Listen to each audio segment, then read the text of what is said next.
So Thanksgiving is just around the corner, and I've got some great fragrance suggestions for you to wear on or around the time of Thanksgiving. These are fragrances that are currently selling over at So Avant Garde. That's the website I'm recommending for you guys today. And there is a discount code that'll save you 10% off on all of the fragrances if you use the code Sebastian10. So if you're curious to discover some new fragrances or maybe rediscover some fragrances you might have forgotten about, then this is the video for you. So stick around and you'll find out some amazing fragrances that you can wear around Thanksgiving.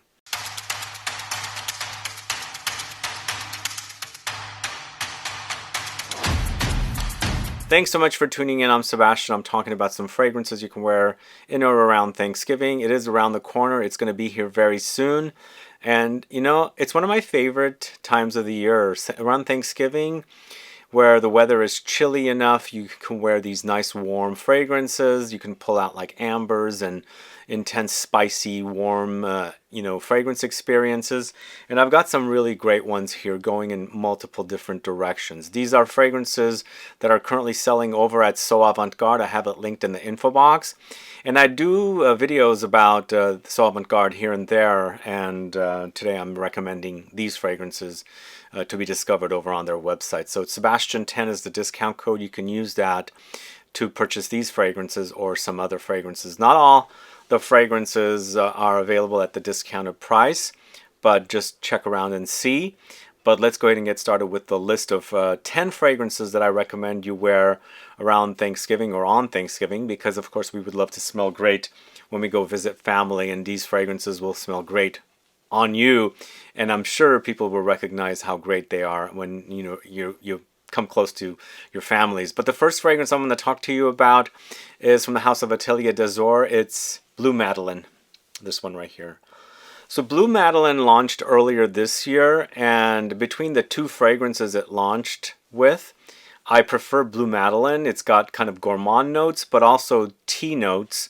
So it's giving you a kind of a tea service experience. It's black tea, sandalwood with pralines, cinnamon, milky notes, Cade, Peru balsam, bergamot, pink pepper, and rose. You know, I really enjoy the whole afternoon tea or high tea experience, and this fragrance kind of acts like that. So it's the best example or experience when you want to experience that kind of an afternoon or something, enjoying sipping on tea and hot tea, and then of course eating some of the goodies that go into eating while you're doing the afternoon tea experience.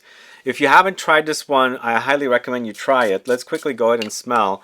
It does come in a beautiful bottle. As you can see, it's Blue Madeleine, and the idea of Madeleines comes to mind with this as well. But you experience this milky tea, but with some gourmand notes as well. Some cookies and things like that come in, smelling super delicious. It's bright and aromatic. I wouldn't call this the most intense fragrance for the autumn winter months, but it smells super fantastic, especially if you want the afternoon tea or high tea experience. The second fragrance I'm going to recommend for you is from the house of BDK Parfums. I haven't spoken about this one since last year when we featured this in a mystery box last year. This is a Veni Leather, created by Dominique Ropion, this one right here. This leather to me does have some vintage qualities, which I quite like. For me, it kind of hints at Royal English Leather, maybe a bit of Kunzea 10, or even Queer Fetiche from the house of Maître Parfumeur Gantier. But it is nicely sweetened up with vanilla, and I also get a violet iris kind of an accord in here, the experience of violets and iris together. So it's quite delicious, slight gourmand, but very leathery, but also very smooth and very like suede-like experience. If you don't know this one, check it out. But it's Madagascar vanilla, iris, leather accord, violet accord, benzoin, oakwood, jasmine, tuberose, orange blossom, pink pepper, and patchouli. Again, I think Dominique Ropion did a great job with it. And once again, just like the previous fragrance, it's not beast mode, but it is super delicious. You've got that smooth suede leather-like quality in here against the vanilla's sweetness, and then of course the powdery touches and the violet, almost like violet candy touches against the leather and the vanilla. I think he did a great job, and even though it reminds me of some classic fragrances I mentioned, I think it's a really nice fragrance. I'm hoping that they come out with an extract of that fragrance as well from the house, since they are coming out with extracts. But the next fragrance, going to the house of Electimus London, it's Caspian Cherry, this one right here. A new one from the house of Electimus London. Let me know if you're familiar with this house and this fragrance. I really like this one. I think the last two fragrances from Electimus have been kind of going into gourmand direction. Electimus London is jumping on the cherry craze. This is definitely a nice cherry fragrance. It's on the boozy side for me. And even though it's kind of got the creamy, chocolatey effect happening against the cherry, the black cherry note, you definitely experience the booziness. For some strange reason, I get a lot of booze. I feel like it's coming from the amaretto liquor, but it's black cherries, coffee, white chocolate, coconut, amaretto liquor, cinnamon, dark chocolate, honey, tonka beans, sandalwood, patchouli, and vetiver. Let me know if you're familiar with this one, if you've sampled it, or if you are kind of tired of cherry fragrances. They did a good job with this one, honestly, guys. I think the actual fragrance does smell great. Even though if you might be tired of the cherry craze, definitely check this one out. I would say it might hint at Lost Cherry a bit, but again, for me, it's different. And boozy for sure. And also, it's quite creamy. The white chocolate, the sandalwood, the coconut, dark chocolate, all giving me a creamy effect here, and creates for a very super smooth, you know, gourmand, cherry fruity, boozy thing. Wonderful offering. And again, it's not necessarily uber Lost Cherry-like, but I think you might actually kind of feel like it might be similar. But for me, I experience so many fragrances. There are fragrances out there that will remind me of Lost Cherry, but there are others that won't. You've just got to kind of like really focus on it and see. Even though it's cherry, does it really remind you of Lost Cherry kind of a thing? So up next, going to the house of BOADICEA the Victorious. It's the latest fragrance from this house called Defender. This one right here. So right off the bat, to me, this feels like it's a different fragrance in comparison to other BOADICEA the Victorious fragrances. First off, it's created by a different perfumer, not the usual perfumer behind the fragrances, so you'll see a different signature here. It might not smell like a BOADICEA the Victorious fragrance is what I'm trying to say. To me, it also smells very indie niche. A little tough, I think it might be, because I think there's an overdose of honey in here. So honey sometimes comes off a bit animalic on some people, so I would get your nose on this one to see. But once you get past that reminder of some animalic touches, I think it's a super intense, very powdery, sweet, spicy, ambery, boozy experience that you might enjoy. It's ginger, honey, cognac, orange blossom, night blooming jasmine, myrrh, musks, tonka, red fruits, Peru balsam, red amber, benzoin, licorice, hay, cistus labdanum, and leather. So it is complex like other BOADICEA the Victorious fragrances, and it wears like it. It is pretty intense, really, really hefty, very long lasting, but you got to make sure you understand it is very sweet and honeyed. There's also the reminder of a lot of flowers in here. There's white floral notes that come in. So overall, really intense experience, but super sweet and powdery. And of course, some boozy, ambery touches comes in as well. I wouldn't call this a leather fragrance. I think way in the dry down, you might get some leathery touches, but I wouldn't call this a leather fragrance. But oh, I'm smelling it right now. It's super, super intense. Really powdery. It's almost so strong that it might actually make me cough because I'm smelling this really super intense fragrance. But quite powdery for sure. It's very, very powdery, but on the sweet side. And then along the way, you'll experience spices, the floral notes, the ambery touches, resins, the balsams, and the red fruits that come in and also provide some sweet, fruity touches in there. To me, I would also say the red fruits are almost nondescript. You do experience a fruitiness. It's nicely blended with the sweetness of the ingredients in the fragrance, the notes in the fragrance, but they don't really stand out. Like, you can't say it's strawberry or cherry or something like that. But I think they did a good job. Definitely going in a different direction. It does remind me, I should say, it doesn't remind me of other BOADICEA the Victorious fragrances, since they did end up using a different perfumer. So those of you that are interested in a breath of fresh air, something different from the brand, might really appreciate this. Some of you might really love the DNA of the brand, might find it completely different, if that makes sense. But moving on to the house of Clive Christian, it's Blonde Amber. Blonde Amber, to me, is one of the best fragrances from this house. I really enjoy it. There's a major sticky, sweet, ambery experience here, but also when you're wearing this one, there's a brightness, and I feel like it's coming from the orange note in here. There is a lightness about it, but it wears super amazing. I really love this. Definitely one of the best fragrances from Clive Christian. It features blonde tobacco, tuberose, sweet dried fruits, rum, bitter orange, pink pepper, tonka, vetiver, and myrrh. Super amazing fragrance, guys. If you like amber in fragrances and also long-lasting, intense experiences, try this one. I feel like also that tobacco note that's in here cuts right through the amber and creates a contrast in there that it kind of eliminates some of the sweetness that typically is associated with a lot of amber fragrances. But it's super balanced. It smells fantastic, not super sticky. It has some tobacco-ish touches in there for sure, and the fruitiness comes in as well. And I love the dried fruits in here. Really, you can kind of almost experience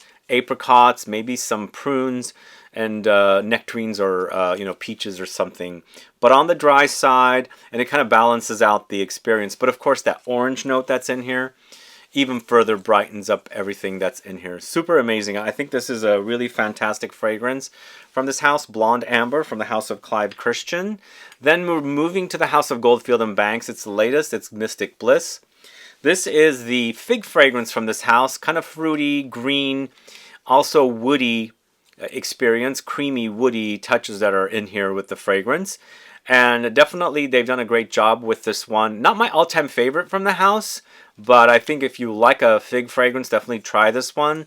It features not only figs, but cassis, mint, frankincense, cedar, orris, kunzea, which is a flower, sandalwood, labdanum, caramel, immortelle, and cardamom. Let me know if you're familiar with this one. Are you a fan of fig and fragrances? This, I would say, compared to the rest of the fragrances, is more on the fresh side, even though it does get ambery and more on the warm side of fragrances. I feel like what the fragrance starts off with is very green and fresh and spicy, and you do experience that quite a bit. For me, this says figs. I feel like we don't have a lot of sweet fruitiness from the figs. It's more on the green side. It's definitely, maybe there's some light traces of the fruitiness of the figs, but for me, I feel like they're using the greenness, the leaves or the tree itself. It's quite woody, but very creamy and powdery at the same time, and you have that light fruitiness from the figs, but lots of the leaves coming in along with other aromatics and things like that. Eventually it gets ambery and woody in the dry down, but again, I think this, to me, compared to the rest, is more of a not necessarily your typical warm kind of fragrances for the winter time, or autumn and winter, but I think if you want something different, definitely that should satisfy. Alright, next up, going to the house of Liquid Imaginaire. It's Lunatique. This one right here, with a very silver bottle. It's interesting they put that in a silver bottle.